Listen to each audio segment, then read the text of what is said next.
விஜய் டிவில Pandian store 2 சீரியலோட promo வந்திருக்கு. அதில வந்து கோமதி மீனாவ பார்த்து சொல்லுவா, "ஏன்டி நமக்கும் மயிலுக்கும் எந்த தொடர்பும் கிடையாதுன்னு நம்ம நினச்சிட்டு இருக்க நேரத்தில, நீ மட்டும் ஏன்டி அவ கூட பேசிக்கிட்டே இருக்கிற?" அப்படி சொல்லி கேட்பா.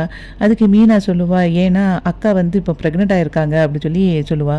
உடனே எல்லாருமே ஷாக் ஆயிருவாங்க. அப்போ பாண்டியன் வந்து சொல்லுவான், "நீ என்கிட்ட சொல்லலைனாலும் கண்டிப்பா சரவணன்ட்டயாவது சொல்லியிருக்கணும்லம்மா" அப்படி சொல்லி சொல்லும்போது, "சரவணன் மாமாவுக்கு ஏற்கனவே தெரியும் மாமா" அப்படின்னு சொல்லி சொல்லுவா. "தெரியுமா?" அப்படின்னு சொல்லி கேட்கும்போது, "ஆமா, அதுக்கு வந்து மாமா சொல்லிட்டாங்க. அது யார் குழந்தைன்னு கேட்டுட்டாங்கன்னு" சொன்ன உடனே கோமதி ரொம்ப ஷாக் ஆயிருவா.